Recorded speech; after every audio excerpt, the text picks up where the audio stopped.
a shop opened up local, selling raw foods, selling various different products, a lot of sausages and chops, which were great. But the raw diet obviously brings a lot of benefits that ultra-processed diet doesn't, but doesn't mean that the be-all and end-all just to feed the raw diet. And I'm pretty convinced that I could better that. And I was looking at what went into it. I knew obviously the machines that we used in the foods processing. So I found a cafe that my uncle no longer used that had a kitchen.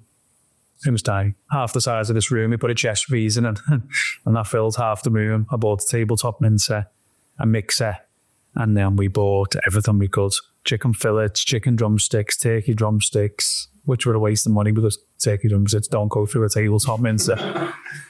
But beef hearts, beef offal, and away we went. We were, like I said, we were in the local farm shops. We were in the meat markets. We were buying whatever we could just to feed my dogs, to feed Gus. And obviously at the time, I'd a bit older and I'd moved out. I had two of my own dogs, Muna and Pluto. So we were feeding them. And we were just buying same products. I don't want to name any products, but what we were producing with a tabletop mincer far outdone the quality of them. You could see, plenty of colour, full of blood, as they should be, as you would expect a raw diet to be. And then, we started feeding family dogs. Friends were asking, what are you doing? What's this? What's that? And, we would, the food just naturally distributed its way around the family as far as you can go without having a DEFRA license. And then I just thought we could make it go over. I just really did thought we could make it go over. How we could do it at scale, I don't know. I didn't know at the time, of course. So, that was just, we paid a lot. Originally, the margins were terrible. We were very unprofitable because we were still trying to buy from the local farms, from the local butchers, which, isn't an economical way of doing it. But yeah, we took on our first production unit in Bull. We got DEFRA down. We got the licensing from Animal Plant and Health, which took a good bit of time, but then they were great together. It seems like the industry can be a loggerheads with them guys at times, and I've no experience in any of that. We've had great support from them. Well, what you find is that people approach these people in the wrong way. Yes. If you go, if you go to them and say, look, I want your help setting this up, they'll help you. Yeah. If you go to them and you're like pushing back and continuously, they get really umpy about it. So look, I've had it with I've dealt with APHA before and DEFRA and trading standards and all these other government, and that these are people just doing the job. They are, yeah. And that if you say to them, look, how can we do this properly? Yeah. They're good as gold. Yeah, so that was the first experience I had to put my application form in.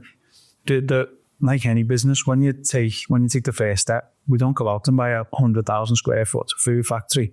You buy the cheapest unit you can find, and then we had to make that good. And obviously, it was no food factory by any stretch of the imagination. We had to make it sort of the best we could. And I remember the lady who's our vet called us and she said, listen, I'm here to help you get this license. It's not a question of me stopping you. It's a question of me working with you to get it. So before she even arrived on site, it was nice. We had that really good rapport with her, and we've done everything we could. And when then we moved to the second site, which we could kit out a little bit better and, please her a little bit more, I could call her, say, thinking of doing this, what do you thinking? They don't stick their neck on the line too much, of course. They're only there for advice and, regulation. So they're not going to tell you exactly what to do, but I've had nothing but support from them from the first phone call till today. So yeah, I've good things to say. I know that. Yeah.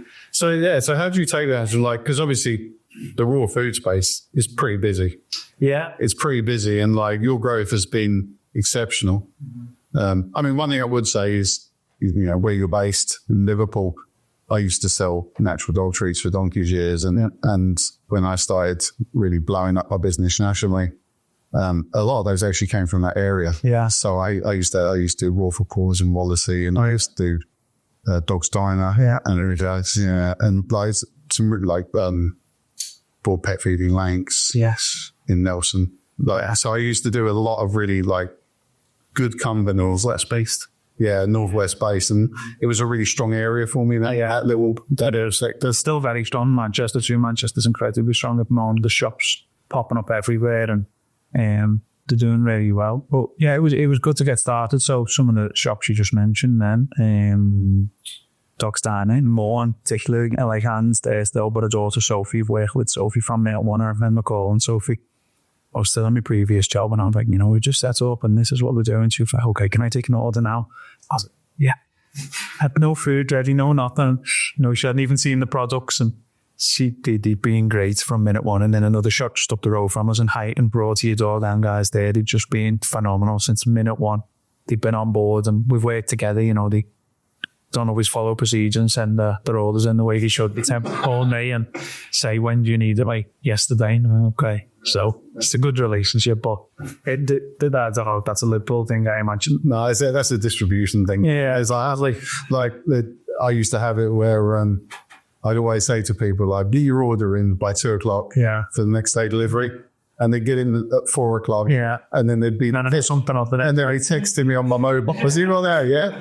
You're going there? And I'm like, no, go on. What do you want me to add on? Well, I look back on them days. Like, it was not even that long ago, really, in the grand scheme of things. But, I'd be in the production unit with my girlfriend at 4 or 5 in the morning, getting the meat out, making as much as possible, cleaning it down. Then by lunchtime, I'd be in the van and up to Glasgow and delivering on the way back. I'd call into one of the slaughterhouses and try and do a deal, get what I could, see what offals and tripes were left. So you learn a lot in a short space of time. You work incredibly hard, which we did at that time, and we had no staff. We had a small production unit. There was me and my girlfriends who done production, delivery, social media, marketing, finance. Like starting any business, you do every role, but we scale quick. So everything had to scale with it.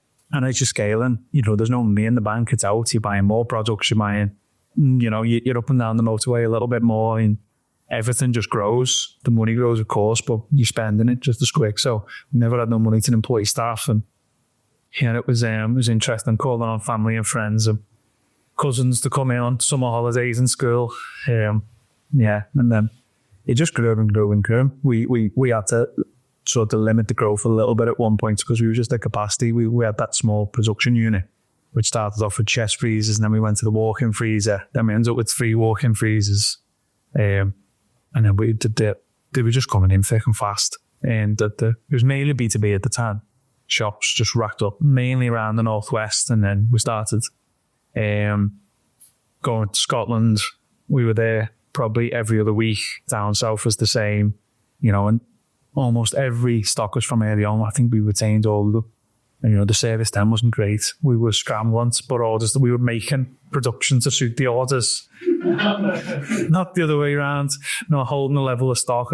We could never get ahead of it. We could never make extra or something to sit on it. So when the orders come in, it was ready. It was just going out the door so fast. And, it's a small community. Like you said, the raw feeding community, and it's growing rapidly. But it's almost like people are patriotic. They're super passionate about feeding raw. And I absolutely love that. It's, I would class it as ideological, right? So I wouldn't even, that's the thing that I feed raw. I don't just feed raw. I have dogs. I have 5 dogs. I give 2 raw. I give 3 cold breast. Okay. But I do find the raw feeding sort of community to be quite ideological. Kind of like it's raw. You're absolutely feeding. So it's all them. Yeah, exactly. Whereas actually, I like it because as a whole, I think the pet industry stinks sometimes. Like when you really do a bit of deep diving and look at some studies, and the data that's becoming more available now compared to the data that a lot of things have been based on from a long time ago. Like there's a clear difference there, should we say? And I think that message should be spread. I think it should be spread with love. I don't think we should be shaming people. No, it should absolutely be spread with love. And a lot of people forget that it's for the best interest of the dog. Like it's for the extra family member that we all have that we're doing this for. It's not like a shame thing. Some people don't have the time in the day to do the research. Some people have never come across it. How many people have we heard, never even heard of a raw diet, but within 6 months they're an expert on it and we can't believe they ever fed a certain type of food and they're not doing that anymore. So I think we do need to embrace an element of that, a softer approach. Say what we need to say, but say it a certain way. I mean, that's the thing is that when it comes to dog food, it is one of those things that I've been around a long time, and I have my own opinions on what I like to feed my dogs, but also dogs are so genetically different from dog to dog to dog. That there is no a silver bullet when it comes to dog food. And all we can look to do is give the best we can with what we can afford and with the knowledge we have. Yeah. And I think I dislike people who come out and shame people for, let's say, feeding wag. Yeah. I like wag is as good as you're going to get for that value. Mm-hmm. But like at the same time, there's lots of things we can do to add to that person to really bring it along. Mm-hmm. But look, I do think raw is one of the best options on the market. And if you actually look at, the concentration of nutrients, like in terms of what will do for the dog, it's by far one of the best options. But it's not for everyone, because if you've got small kids, and you feed your dogs raw, or some people don't have the freezer space. Of course, yeah. So it's not for everyone. No, it's not. But again, I think there's a lot that can be done to educate. Like I think taking a dog on it's like having a child. There's certain things that you have to factor in when you're taking on a dog, and there's some foods out there that they shouldn't be out there, and that it is not good what's in them. The claims on the packaging are false. So to then take on, people have a lot of dogs and they say, well, we can't feed this because of that, so we feed the cheapest thing possible. Then maybe you want to take a look at how many dogs you're going to take on before you make them decisions. Like the more can be done. I think educational material can help with that.